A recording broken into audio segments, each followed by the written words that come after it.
What's up, guys? How are you? Happy Friday. Welcome into another episode of the Daily Juice Podcast. My name is Matt Perrault. You guys can follow me across all of my socials at Sports Talk Matt, and we are back after a winning day.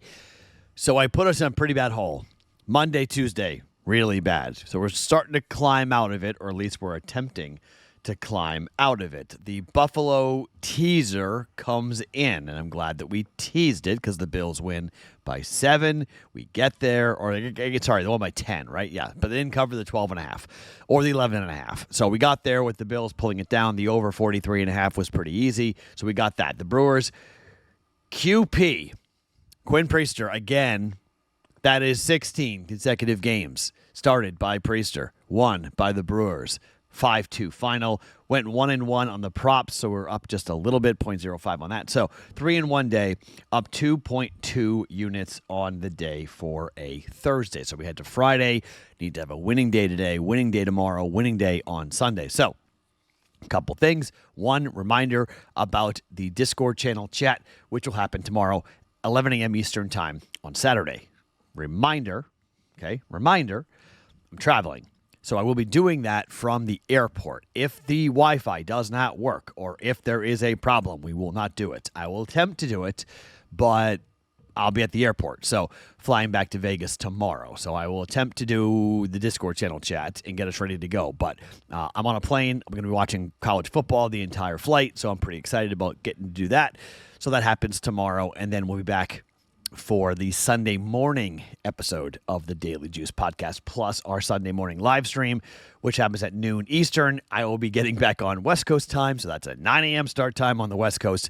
That's going to be pretty interesting. Now, if you want more information, bets, picks, plays, and breakdowns before we get to Saturday and Sunday, you can join me at 1 p.m. Eastern time today for my other show, which is called The Bostonian versus the Book. You can go and find that where you get your audio podcasts at Boston versus the Book, or live, you can go and see it on the YouTube channel. Handle is at Boston versus the Book. Plus, it is replayed on Sports Grid Television late night, West Coast, 10 p.m. Eastern time, 10 p.m. Pacific time, 1 a.m. Eastern time. We will do something that I call Fight Song Friday today. If you're a big college football fan and you want to hear a bunch of fight songs to get you revved up and excited, every Friday we play fight songs on the program today, Friday, at 1 p.m. Eastern time on the Bostonian versus the Book YouTube page for a live chat. The chat's pretty interactive, so if you're hanging out 1 p.m. Eastern time, come on over at Boston versus the Book. Okay, let's start talking about tonight's football game between Rutgers and Iowa. The total of this game, the first move, went to the over. I don't understand it. Iowa's favored on the road. Their offense has been so stagnant against good competition over the last decade. I know that they have made changes, and last year they were an over team, but they're right back to being an under team again. They got a quarterback from the FCS level who hasn't really translated well. The Iowa State game did not look good. They lose the game 16-13. I think this game tonight at Rutgers is a repeat of that game. I mean, Iowa can't get into a shootout with anybody. Now, I know the numbers would tell you that Rutgers' offense is really good and that Rutgers is going to score a bunch of points. But they played Ohio, they played Miami of Ohio, and they played Norfolk State. They scored 34, 45, and 60. They have not played a defense the caliber of Iowa. Iowa has scored 34 against Albany and 47 against UMass. Who cares? This is on the road. Big Ten opener for both. Second FBS opponent for Iowa, and I just can't get around the idea that Rutgers is not going to be able to move the ball on Iowa because they can't allow Rutgers to move the ball. Rutgers is a home dog. Do I want to lay 2.5 points with Iowa? No. Do I want to take 2.5 points with Rutgers? Not really. So the total is interesting. It moved from 45.5 to 46. Historically speaking, these two teams sort of look at each other and, it's the Spider-Man meme. They're very similar. They're going to run the ball. Their coaches are pretty conservative by nature in terms of how they play games, how they call games. And both offenses can beat up on bad teams. They can just road grind a bad team by running the ball down their throat and then play action. That's not going to work here tonight. It's going to be a really pumped up environment. So maybe that's what, turnovers lead to points. But I just can't get around the idea that these two teams just do not have offenses that are going to be able to hurt the other team. And I mean, Iowa is known to shut down Rutgers when they face each other. A really good record, what Kirk Ferentz has against Rutgers, and just shutting them down completely. I don't think Iowa plays at a fast enough pace to put this 46 in real jeopardy. I just think it's a low possession game, a lot of punts, typical Iowa football. I don't think we see a ton of offense. I don't get the move. I'm going to play the under. Let's go under 46. Iowa and Rutgers tonight, under 46 in New Jersey for 1.1 units. Now, have you guys gone and checked out Hard Rock Bet, our new presenting sponsor, yet? If you haven't, you should probably go and check them out. They've got some cool things, and if you're in the state of Florida, well, that's the only legal sports book in the state of Florida. It's week 3 heading into pro football. If you've not tried Hard Rock Bet, there's still time for you to get $150 in bonus bets. If you win, just place a $5 bet, and if it hits, you not only get your winnings, but an extra $150 in bonus bets. If you want to see what other people are betting on from now to this weekend, the Hard Rock Bet app shows you trending parlays, the most bet player props, top picks, upsets, and more. Just download the app, and all this info is right in front of you. Just go ahead and tap away. Hard Rock Bet is the only legal sports book in the state of Florida, and it's also available in Arizona, Ohio, New Jersey, Indiana, Tennessee, Virginia, Illinois, and Colorado, with more states launching all the time. Head over to Hard Rock Bet and sign up today and make your first deposit. All right, let's get into the Red Sox game tonight, because Garrett Crochet is pitching, and I can't believe the price. I'm in New England, okay? There is hand-wringing. There is a whole lot of nervousness going on about what the Cleveland Guardians are doing, and rightfully so. I mean, the Boston Red Sox have been pretty much in a wild card spot for 2 months, and now they're currently sitting with a 1-game lead in the loss column on the Cleveland Guardians, who do not play today. The Red Sox play at Tampa. Now, traditionally speaking, this has been a house of horrors going down to Tampa for the Red Sox.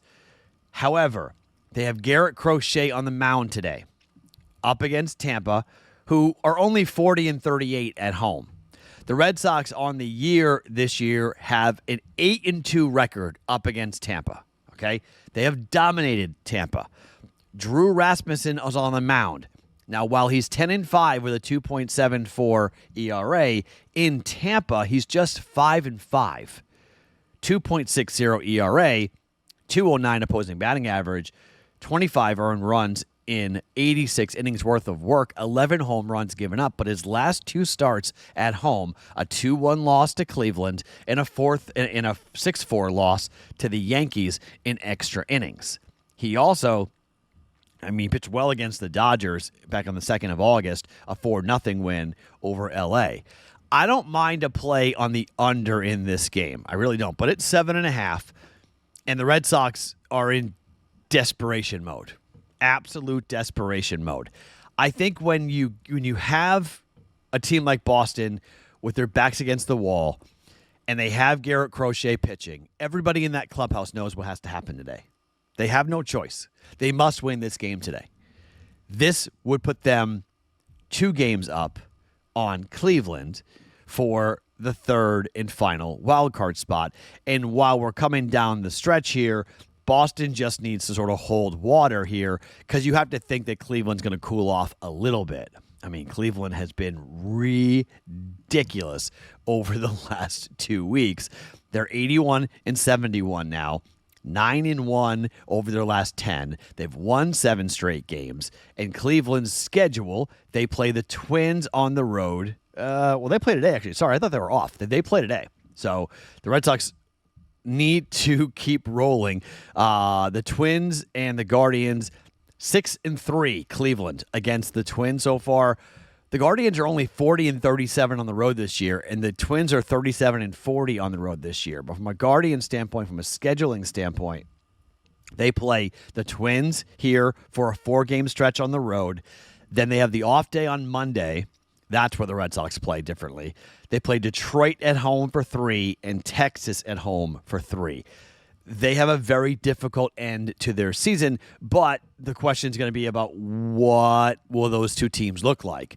Texas currently at the moment is 5 games out, 5 games back of the Mariners and the Astros, who are both 84-69. From a wild card standpoint, the Rangers are 79-74. They're 4 games back. So, I mean, technically they could catch the Guardians, but they may not be able to catch the Red Sox. So having those two teams play each other is a big deal. Like, that's great. But from a Boston perspective, they have to win every game started by Garrett Crochet. Like, they just simply cannot afford to lose. And the price is really too good not to play it. Red Sox money line, -130 for 1.3 units up against Tampa today. Red Sox have got to calm down the masses today, and they got Garrett Crochet on the mound.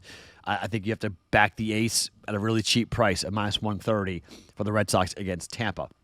Finally, let's go to the Yankees, who have a 3-game lead on Houston for the first wild card spot. They won 7-0 yesterday up against the Orioles. It's Will Warren up against Trevor Rogers. Trevor Rogers is a guy we have looked to back unders for a while now. He has a 1.10 ERA at home, a 3-1 record, a 163 opposing batting average. In 41 innings worth of work, he's given up 5 earned runs. He's been phenomenal for the Orioles. The team lost his last start against Toronto, but that snapped a 6-game winning streak on games started by Trevor Rogers.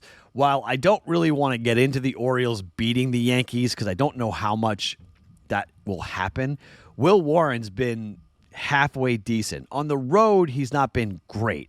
5.81, 2-3 record. And I understand that that's probably why this number is set at 9. The Orioles might get to him. Will Warren has lost every game, or the team has lost every game started by Will Warren here in the month of September. He gave up 6 earned runs to the Red Sox in his last start. He gave up 2 earned runs to Detroit, 2 earned runs to the Astros, but the bullpen came in and blew up and really didn't. 12-2 and 8-7. It wasn't Will Warren's fault. However, I do think Will Warren can keep the ball in the ballpark and not have the Orioles light him up. And then the bullpen comes in for the Yankees. I don't think either team is going to score. I think this is a good play. When you look at the way these two teams have played this season, it's been unders primarily when it comes to a 9 perspective. 7-0, 4-2, 9-0, 5-3, 5-4, 4-3, 15-3. We've seen 1 game of the 7 these two teams have played go over 9. Let's ride it here. Let's continue with that, and let's jump in with the under 9 for the Orioles and the Yankees today. 1.1 units down on that. Okay, 3 bets for us coming up here on a Friday. Iowa Rutgers under 46. Red Sox money line, and the Yankees and the Orioles under 9 for us. Reminder for tomorrow, we will get with the Discord channel chat for all the college football. We'll have a big college football card tomorrow for you guys that will drop in the morning. And then 11 a.m. for the Discord channel chat on Discord, bettingpros.com/chat if you want to hop in on our for free Discord chat. But again, I'm at the airport, so if there's a problem, I'll let you guys know. But hopefully I'll be all situated and good to go coming up for that. My name is Matt Perrault. You guys can follow me across all my socials, @SportsTalkMatt. Every morning, wherever you guys get your podcasts, it is The Daily Juice.